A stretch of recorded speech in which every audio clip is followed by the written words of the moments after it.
Global happenings today. We communicate. We analyze global news. Your president has told us empowers you. Ask for accountability from your governors and your leaders. It is not a bad thing. Ask, where is the money? Where is our money? Everybody say, where is our money? Your money is in the hands of your oppressors. There's fire on the mountain right now in Imo State. Based on what you've just seen, you're going to hear him speak. This man who is talking is actually Dr. Chima Amadi, and he's the founder of Mazi Foundation, Mazi Organization. And he took out time to tell the women during their Imo State Women Town Hall meeting. He took out time to tell the women the rot that is in leadership in Imo State, citing examples of a lot of things that have happened. I mean, he shook the foundation of Imo State leadership in such a way that I have never seen before. Let me allow you watch the video. Get to hear how he picked out everything one after the other. He fired at the state governor, he fired at the local government, fired at even the councillors. Let me allow you watch the video. I'll be back to talk. The infrastructure at community levels you see today are self-help developmental efforts. Am I right? Most of our communities, our school, all of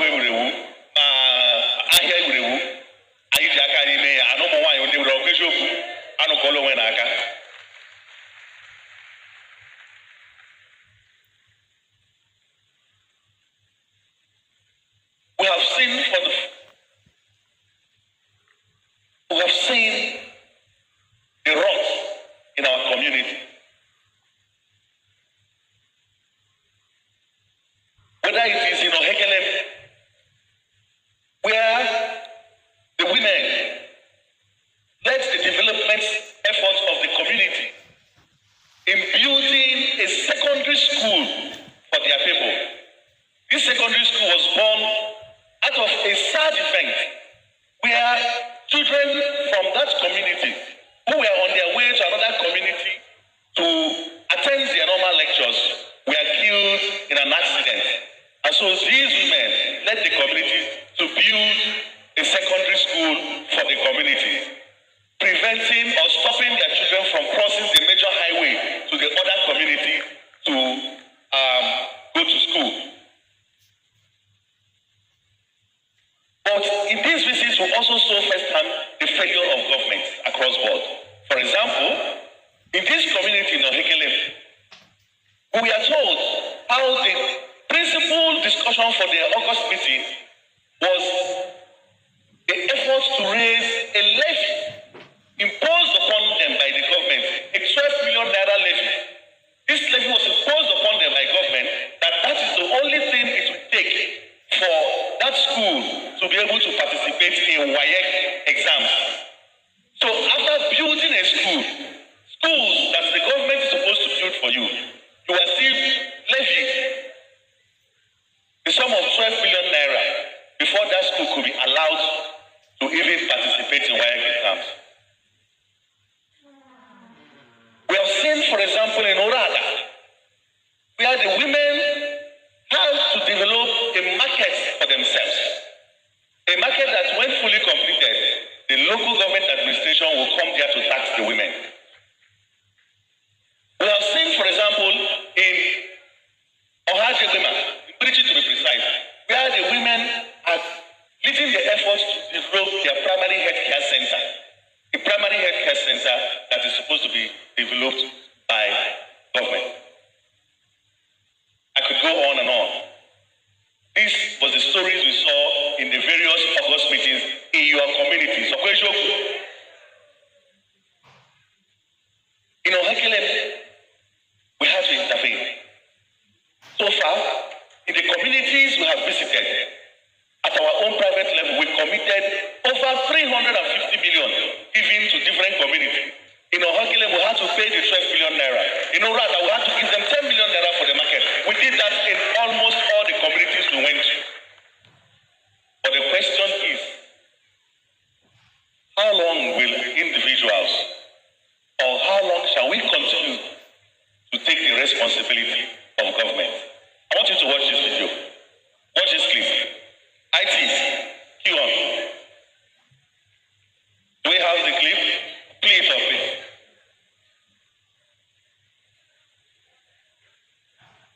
brothers and sisters, listen. Yes, I am in charge here today, but we are running a constitutional democracy. And we are going to you to summon the governors.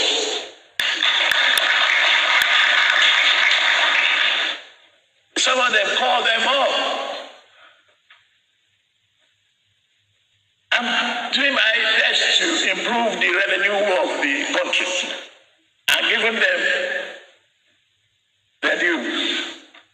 But they must equally be sympathetic to the population, and they must consider the need of the local people. People reside in the local. Let's stop it there. That is the voice of President Bola Ahmed Tinubu. In the last 2 years, the revenues of your government have quadrupled. He's right. With the removal of fuel subsidy and other efforts by the administration at the center, a lot of money has come to the government.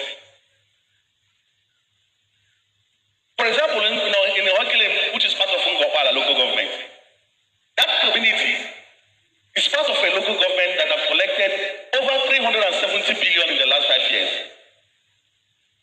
That money will have conveniently built a world-class secondary school in Ohakile and paid that 12 billion naira, preventing our mothers from gathering to tax themselves. And this is a community, a rural community that only depends on farming. The poverty in that community is perfect. In Uzodinma, for example, where the women are taxing themselves to build the primary healthcare center, that community, that local government has collected close to, and I'm not accounting for intervention funds, I mean close to 450 billion. You heard what the president said. And yet, the women in that community are being forced, I will use the word forced, because if the government had done what they're supposed to do, those women would not be taxing themselves and calling individuals to come and contribute to build a primary healthcare center for them. So what exactly is the government doing for you? The water you drink in your houses, you sunk the borehole, right? The schools your children attend. In fact, many of you no longer send your children to public schools. Many of your children are now in private schools. Am I right? Am I right? If the public school, the government primary school in your community is standard, raise your hand up. We have over 1,000 women here from 27 local governments of Imo State, and not a single woman raise her hand. Because virtually all public primary education facilities in our local communities have collapsed, forcing you to send your children to private schools. Most times these private schools are substandard private schools. Private schools set up by so-called proprietors and proprietresses that did not even complete secondary school. Am I right? Sometimes in these communities, you pay as much as 40,000-50,000 naira per term to substandard these private schools because there's no option for you. Now imagine where a family has more than one child or 3 children as the pattern here. That means a family is paying as much as 150,000 per term for 3 children, multiplied by 3, 450,000, given the level of poverty in our land. How much is that sustainable? When your local governments have collected several billions in your name to fix this problem. I hear that some of you, they try to stop you from coming here, right? Am I right? They ask you not to come here because they don't want you to hear the inconvenient truth of what is going on in your communities. But we'll tell them the truth, whether they like it or not.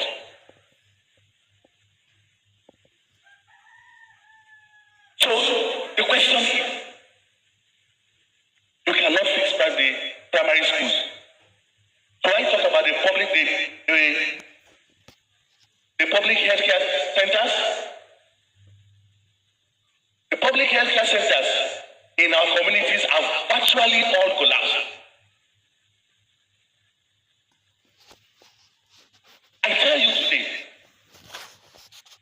that if any of you, and you all come from the various local governments, can any of you here start stand up and say the public health center, the hospital owned by government in my community is standard? I don't want to say what class standard. Can any of you stand up and say that?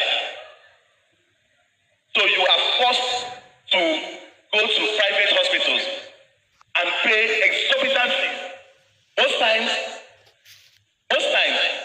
in our communities, the health needs of our women and indeed our people have been replaced by chemists, right? The owners of these chemists are kids that fell out of primary school and asked to go learn a trade. They go to some of these markets, learn a trade after 5 years. They come back to our communities to be called doctors, right? And if you know the kind of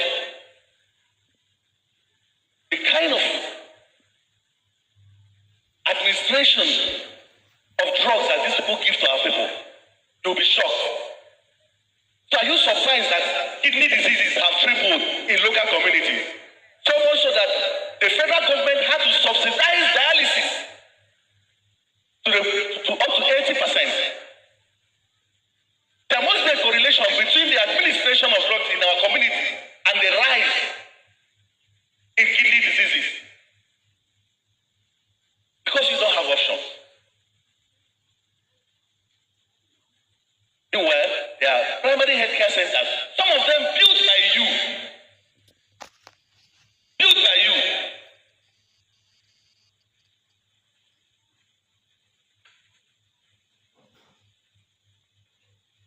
Woe betide any woman that is pregnant and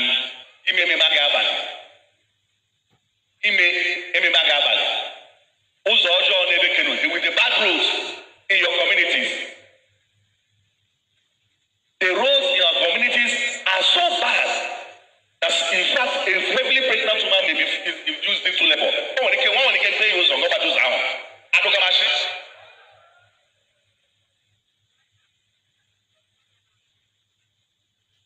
But the truth of the matter, there is money in this local government. The government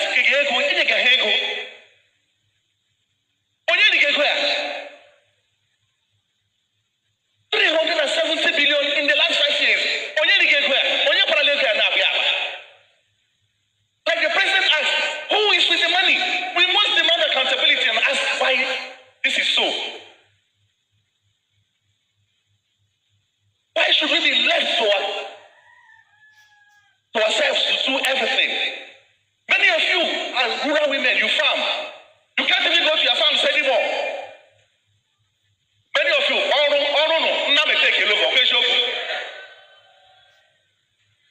sometimes they say each other to kidnappers in our farms. This from here to Ura to Nekedi. The seat of government is just 3 minutes away from here. And Nekedi is just about 5 minutes from here. But the women of Nekedi, they don't go to farms anymore. You know why? They've been driven from their farms by marauders and bandits. Are you telling me that the occupant of Douglas House is not aware of this? If I can see Douglas as hammer.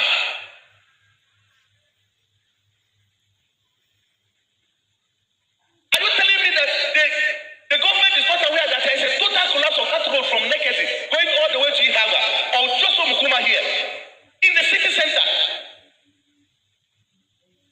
Who is with this money? Who are those that have pocketed the money meant for the public into their private pockets? Why is it making them uncomfortable that we're asking questions of this money? It can only be wickedness, because for every penny, every public money you steal or you divert, that is the difference between a woman being alive during childbirth or not.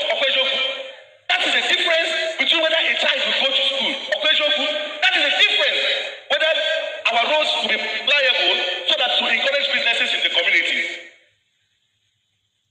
Only a wicked and incompassionate person will divert public funds meant to assist and render service to the people.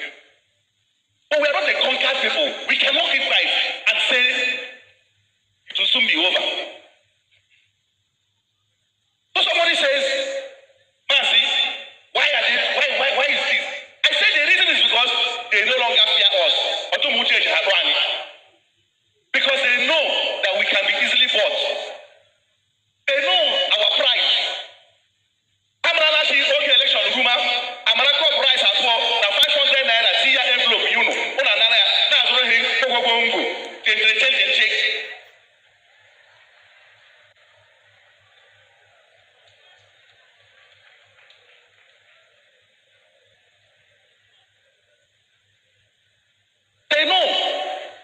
They know that is our price. 2 cups of rice and 500 naira for elections. So when they look at us, they don't see human beings that have needs. What they see are voters. So poverty has been so weaponized to make it difficult for you to ask questions. Because I know that all you need to do for if you're well-fed, you ask questions. But when you're hungry, you only think about survival. Survival is the only thing you want. Somebody says, why are you saying this? Why are you contesting for election? Who is talking about elections? What is the relationship between asking for accountability and wanting to run for elections? Is there any relationship? Why should we, speaking the truth, make somebody uncomfortable? Why should I be threatened? Why should my life be threatened? Because I'm saying, where is the money meant for the poor? Give it back to them. Take it back to them. I want to put it to the government on notice. I've already scheduled with our lawyers and we are taking the government to court to ask them to account for every money that has been diverted. And the reason why I'm taking them to court is this. When I made a statement 2 weeks ago, I was referring to local government officials. But I was shocked when the government of Imo State decided to take not one but 2 press statements in 24 hours to address me. So that means if you are defending the local government officials, so I've instructed my lawyers to go to court to ask the court whether it is legal that the Imo State government should be deducting the monies of local government. And if the answer that it is illegal, then they should return that every penny if indeed they have been deducted. It is time we take back our state. You don't have to be involved in politics or want to contest for anything to ask that the government should be accountable. Tyranny begins when people fear their leaders. In a right society, your leaders should be afraid of you and not the other way around. I will ride on, my darling. I'm going to ride on.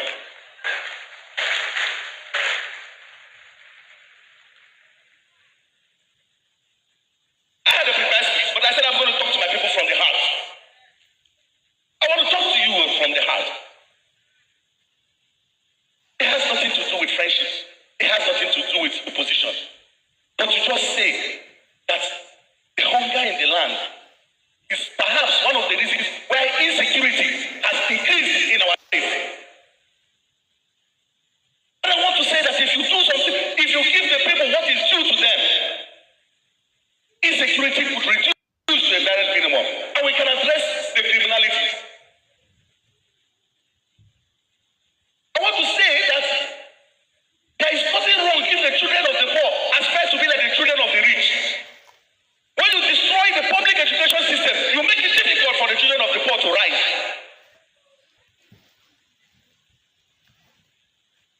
The education system has been so bastardized. Do you know that some years your children don't even take first school living certificates? Some of your children come from JS1 to come to take first school living certificates. You know that, right? Because the government forgot to set the exam. But I'm not surprised because you can't give what you don't have. How do you expect people who don't even have certificates to come and say they want to do something about our educational system? Is it possible?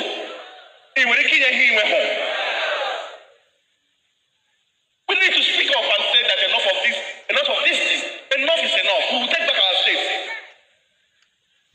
And we are talking to you women because we believe in you women. You know the power of women. Go to the history. We are Christians here. Whenever something significant happens, God most times uses women. In the Bible, when it was time, when no man could stand up, he raised Esther. I worship you. He raised Esther.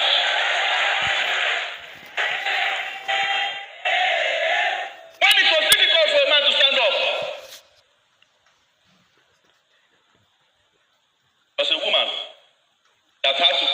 firstborn. Jericho.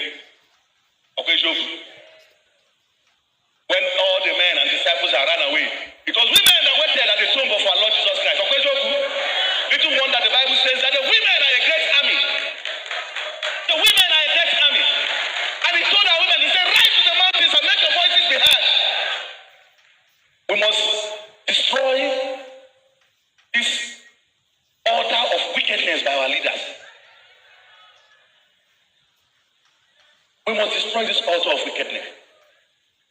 I don't know what tomorrow holds, and I don't care. Because only God determines what tomorrow holds. But what I know is that today we will begin to ask necessary questions of our leaders and ask them that the poor also deserves to live and survive.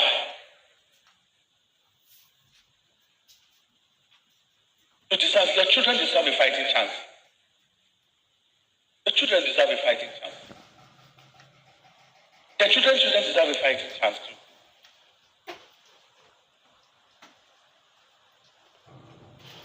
So I want to urge you that you can do something. The registrations have started. We don't encourage violence. We don't encourage violence anywhere. Because we know that in a constitutional democracy, the people have what it takes with your votes. Now they've started registering. I was sad to see that the pre-registration figures, while other states were doing well, Imo State, only 481 pre-registered. Are we serious? Are you people loving your chains?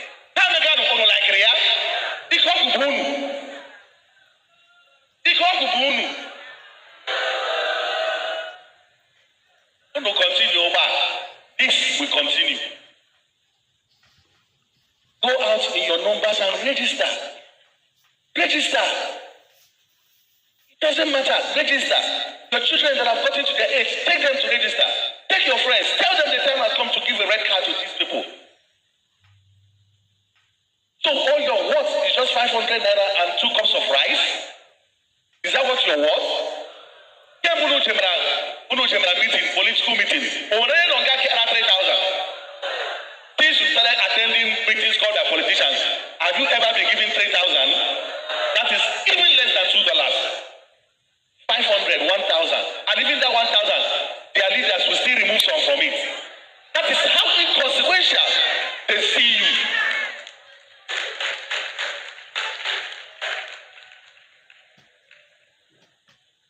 You should be embarrassed for them. So the time has come, and I want to thank you that these issues have addressed. Is some of the issues you addressed in your August speeches. I heard you clearly. I heard the women clearly. You told me, Mazi, enough is enough. You told me this time you are taking your destiny in your hands. You told me this time you will resist bad governance. You told me clearly this time that you will not think about today, but you think about tomorrow. And you told me that this time around that you will ask questions of those who are seeking to govern you. Is that not what you told me? You also told me that, Mazi, if we do the right thing, promise us that you stand with us. And I say, as the Lord liveth, I will not depart from my people.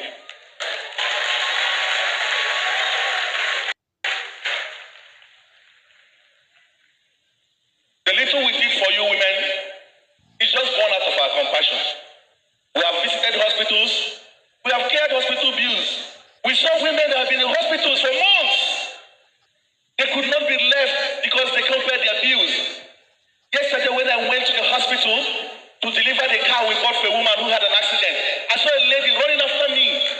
Mazi, I've been here for 4 months because of 200,000 naira. Please help. I saw women whose husbands ran away because they couldn't pay the hospital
for you. Those of you that reached this one and came here, some of you are PGs and came here, even when they ask you not to come, we'll pray for you. That's the best we can do. Don't worry about us. Our safety and our life is in God's hands. Nothing anybody can do about it. I keep saying, my Bible tells me that do not be afraid of those that can kill the body but cannot destroy the soul. When it's my time, I will meet my maker, but my time has not come. There is nothing they will do. Do not be afraid. You've not done anything wrong. Your president has told us, empowers you. Ask for accountability from your governors and your leaders. It is not a bad thing.